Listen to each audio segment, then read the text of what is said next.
how has your intuition spoken to you in the past? How do you know it's your intuition? How do you know something feels right? How does your compass work? What interferes with your compass so you know when to make some adjustments?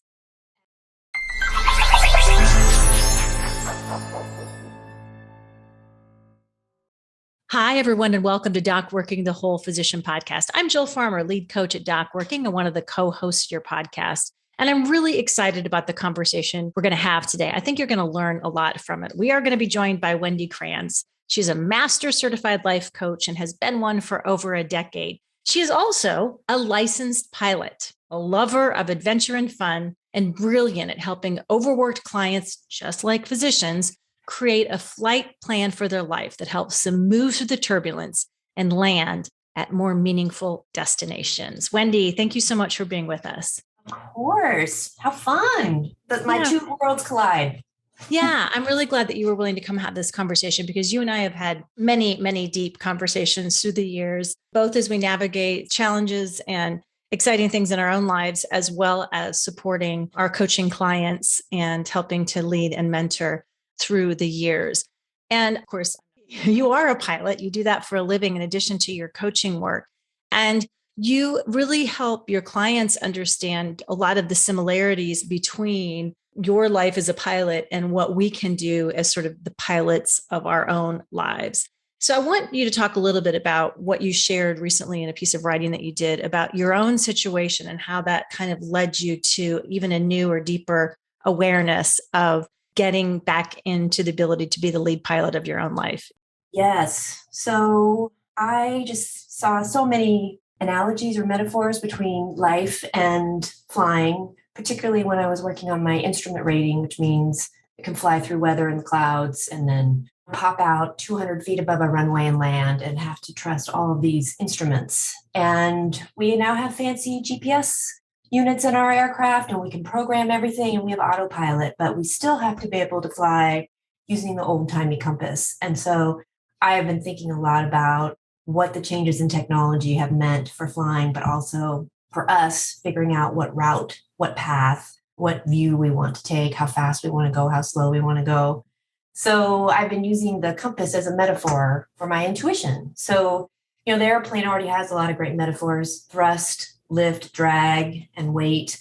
And, what's creating drag in your life? How can we create more lift? There's all those sort of basic things. But what I've been focused on lately is the compass, is how do you know if your compass is working?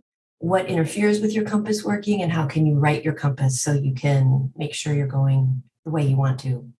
Yeah, I love that. And I think the metaphor really, the reason I was excited about having this conversation with our physician and healthcare professional listeners is that from March 2020 until the current day, it's improving in a lot of ways, but the world pandemic and the incredible impact it had individually and the disruption that it provided for so many in healthcare is kind of like everybody has been flying in the clouds and not had the ability, right? And turbulence, right? So it's those two things combined as you're getting shaken up. And also you can't look out and have a visual line to where you need to be taken next or how to get to where you want to land because it's all been cloudy. And so I love the idea of thinking about what are the things that interfere with that compass that we need to have, because we got to fly by our compass sometimes, because by looking out on the vista, we're not able to see clearly what we need to do to land. And you talk about mental interference, physical interference, and emotional interference. And I love that. Let's start with mental interference, that over-analyzing, which is kind of something I can be the queen of. Oh, yeah, that's where I've mastered. Yeah, just to sort of underscore what you just said is that when you can't see the horizon and everything outside you is white and you have no landmarks, it's when you really have to learn to trust your instruments and know when there's an interference. So the reason I chose the compass is the old-timey compass, which is 2 magnets in fluid. There are 4 inherent errors in it. So I have to know how those errors affect my compass. So they're always pointing to the north and south. So if I make a turn, they're going to drag behind if I'm turning away from the north. Or if I'm turning towards the north, they're going to accelerate. So it's like knowing what is interfering with your compass. If I set an iPhone next to a compass in an airplane, it just starts spinning. So that could be like a huge event in your life that just sends your compass completely spinning, or it could be just these little like you said, mental interference that's keeping us from having a compass reading that we can trust, right? So what I was talking about in that recent writing is just starting to become aware of what is causing interference for you and how what errors you might have in your compass, and how until you've righted your compass to not make any big life decisions. So the ones that I mentioned, like, was over analyzing, ruminating on the past or the future, any mental struggle, I think that's an error in my compass. And I don't think I can trust my brain, because I can believe something wonderful about myself 1 minute and something horrible about myself 2 minutes later. So this is not a reliable instrument. So if my mental thoughts are really negative or intense, really highly activated, then I know I can't really trust my intuition or my compass.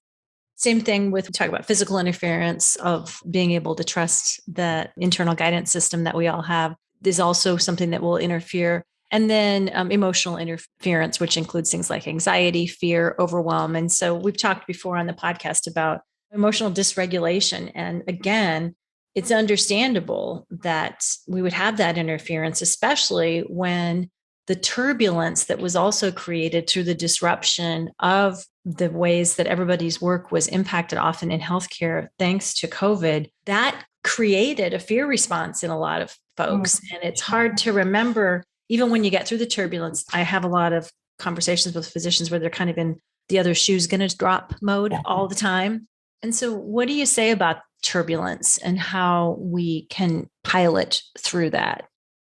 Well, and it's invisible, right? We can't see it. What I think is interesting about turbulence is every airplane has a defined maneuvering speed. That is where there will be no possible structural damage when you're going through turbulence. So we have to memorize that number. It might be on our airspeed indicator, but you need to know what the maneuvering speed is for your aircraft if you encounter turbulence, to ensure that there will be no structural damage or failure. So thinking about, what is my maneuvering speed?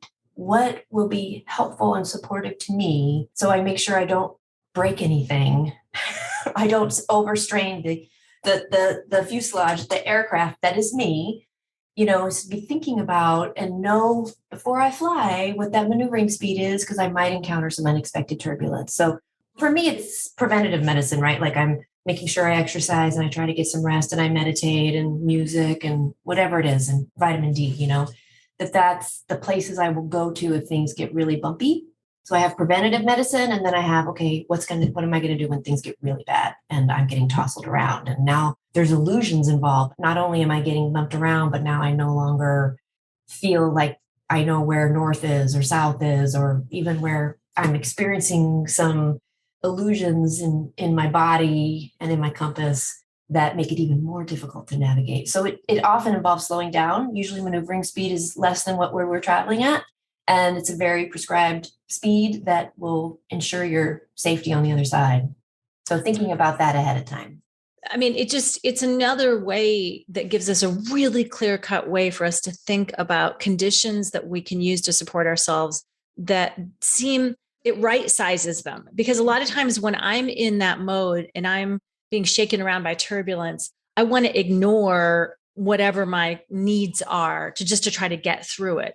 And this is a reminder that no, one of the most necessary components is paying attention to your needs, to right size your support to get you at the speed you need to be, which is often slowing down, as you said beautifully, to get through those really rough patches. That's important, because putting those aside, waiting to do the meditation, the self-compassion, the self-care, the health, the things that we know support our well-being overall, until, quote, it stops being bumpy, is actually the opposite of what we need to be doing, if I'm hearing you right. Yes. And actually, it's life-saving, meaning if you want to survive this, you really do have to get to that maneuvering speed. You're not going to be able to help any of your passengers or anybody else if your strut falls off because it's so turbulent, right? So it's absolutely necessary for the continuation of flight that you do pull back the throttle and get to the maneuvering speed that will allow you to kind of ride it out, and then you can accelerate afterwards. It probably seems really obvious, but having a new way to think about it, like in a physical way, I don't know, it helps to kind of drive the point home, I think. Yeah, I love that. One of the other things is putting ourselves I would say back in the driver's seat, but I think you would say back in the position to be pilot in command versus autopilot. And Right. what is important about that? And why is that something that we need to be thinking about as well?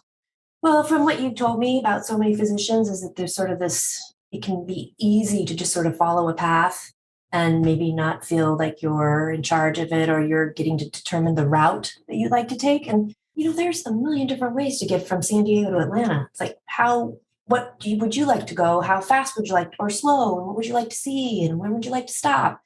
And it's not always the most direct that makes the most sense, right? There may be complicated airspace and there may be weather or whatever. So in a two pilot operation, which is what I fly in, there's the pilot in command, and they're ultimately responsible for the safety and security of that flight. And that means checking all the weather and pre-flighting the plane and all that. And then there's a pilot monitoring or a second in command. And so to take a pilot in command mentality, and we take that really seriously. It's a three-way switch off. If I'm flying and I want this person next to me, the second in command, to take controls, I say your controls, they say my controls, and I say it a third time, because that's how serious it is to be the one that's ultimately responsible for everything that's happening. So I've only recently done two pilot operations, so that's kind of new for me, the switching off of power and responsibility. And that, again, just a great reminder for all of us that we can sometimes let someone else be pilot in command. We don't have to do it by ourselves all the time. And other times, I really know where I want to go and how fast or slow or what route I want to take. And I am assuming pilot and command responsibilities. And that, I think, fits so well to research that is very clear, which is when we are exercising more agency, and that doesn't mean responsibility or burdens, but it means more decisions for where we want to go in our lives. When we exercise more agency, it helps make the work we're doing more sustainable. It helps decrease the likelihood of burnout. And so I love that. And I think what happens a lot of times is physicians will decide if they just work hard enough and just overwork in a lot of situations, then somebody else who's in charge will see that they're working too hard and change the circumstances so that it's more equitable. And that has very, very, very seldom happens, because what often happens is the leadership structure says that person's willing to work harder than everybody else for the same amount of money, and they don't complain. So therefore, I will just have them keep doing more things. And so the system gets to the point where people feel really overwhelmed, tired, resentful, jaded, and then they want to leave. And so that's trying to get people to think more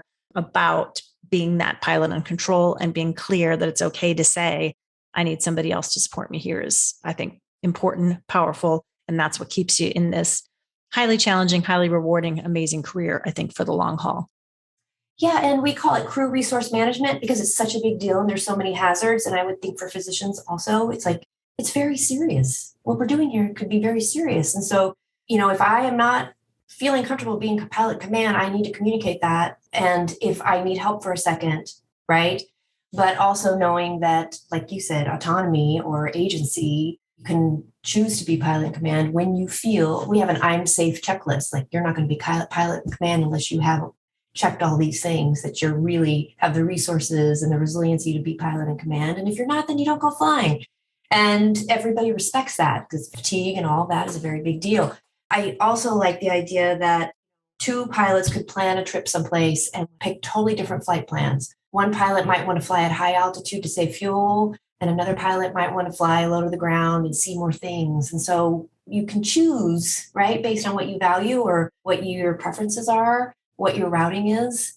We would both choose completely different routes if we were told start in the city and end in the city. And that's what's interesting about it too. Right. Because that's part of the agency, is making those choices and giving yourself permission to make those choices. Speaking of flight plans, you have kind of created a flight plan for all of us, whether or not we will ever fly an airplane. Most of us, I think, will ride in an airplane, but most of us will not fly an airplane. But I love it because you invite us to create, when we're thinking about those possible routes, to essentially write, 1 through 25. What are the things that we would say it would be great if, yes, right? Not the route based purely on the most practical, but what would be great? And it would be great if, and you invite us to write down like 25 things that should be part of what we're thinking about when we're putting together a flight plan. So 25, because I want you to push beyond where you would normally stop.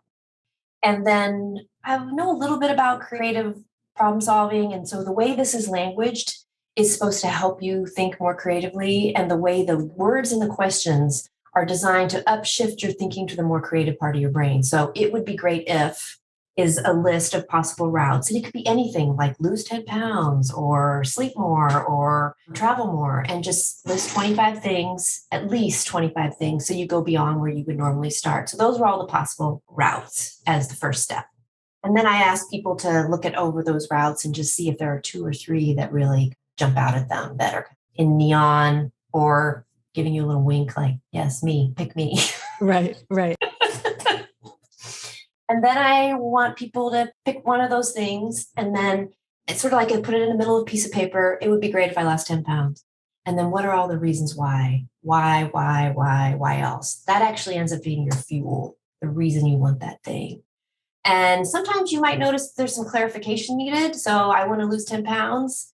It might really come down to one of my whys might show me that I really just want to feel more confident. That's really what I want to work on. It's not really the 10 pounds.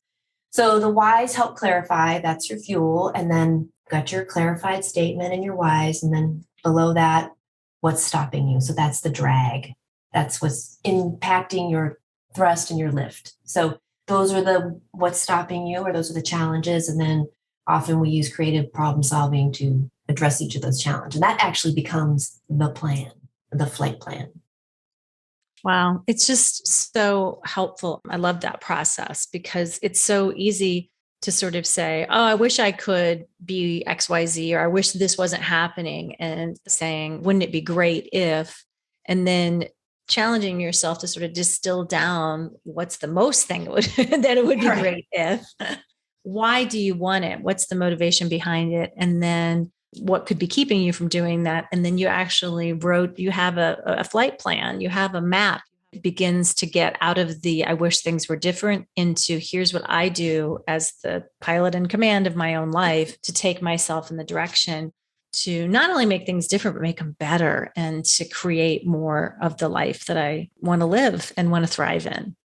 Yes. And I love taking it from conceptual to practical. Like, I need to know what I'm going to do tomorrow. So that's why solving for each of those challenges, and again, using some creative problem solving language, such as how might I X? What are the ways I might X? And the word might is the one that helps open up our creativity. So when you're looking at those challenges or the drag in problem solving for each of those, that's how you begin to build the actual flight plan. That becomes the working document that you can take action on.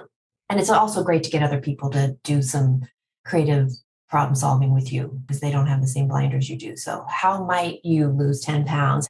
Whatever it is. Which is why coaching is such an impactful thing, is that you do get to get the insights and the information, as you talked about, the co-pilot who's doing some really important work of seeing things that you aren't supposed to be in charge of while you're the pilot in command.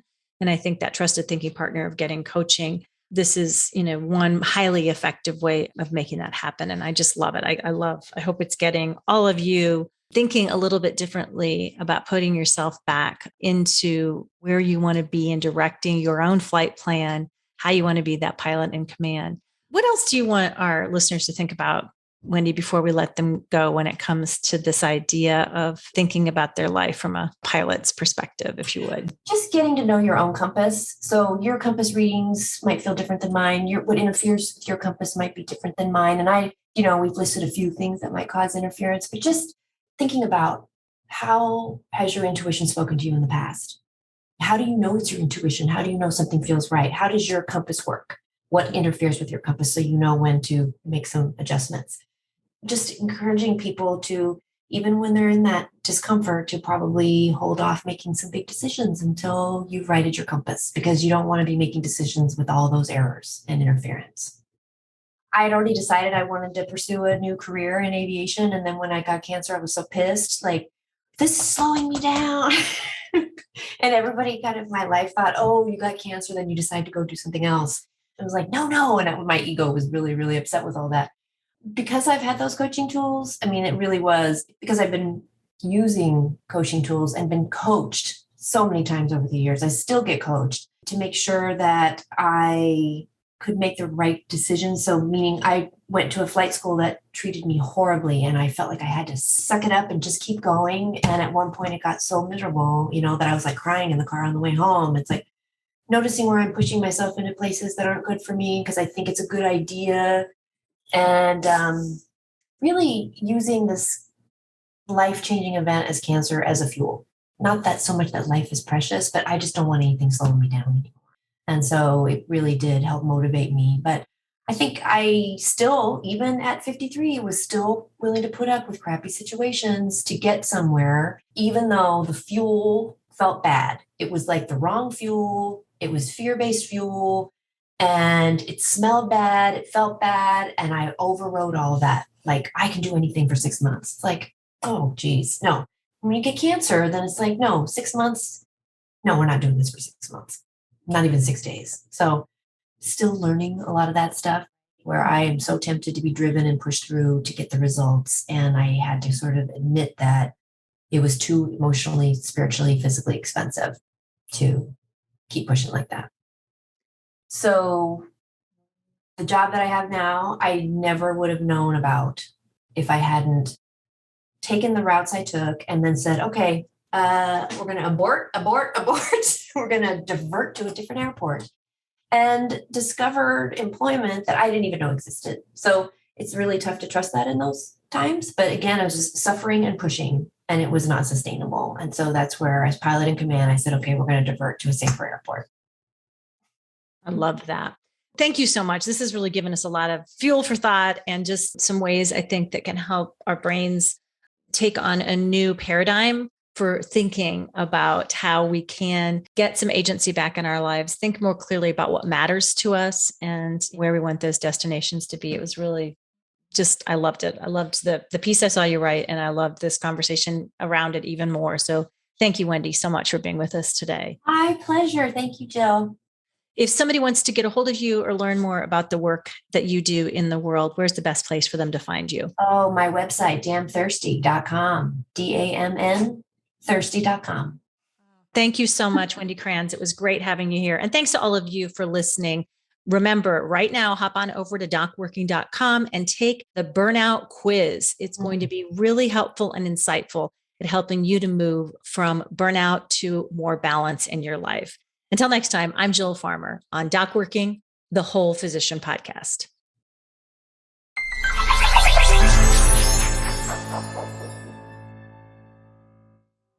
At DocWorking, we're here to help you maximize your potential on your own terms and help you live your best life. You told us what you need and want, and we built this for you. Whatever your journey is, you have options. You can choose to live the life you want to live. We see you. We get you. And now let's get you in the driver's seat of your own life so you can find purpose in your work and everything you do and every choice you make. Top executives, athletes, actors, all achieve greatness with the support of professional coaches. As a healthcare professional, you deserve ongoing coaching support toward achieving your career goals and living your best life as you define it on your own terms. We have created this specifically for you with CME credit at DocWorking.com. Please go to DocWorking.com and check out our quick Balance to Burnout quiz to see where you are on the Balance to Burnout continuum right now. The results might surprise you. Taking this simple first step may change your life for the better. And until next time, thank you for listening to DocWorking, the Whole Physician Podcast.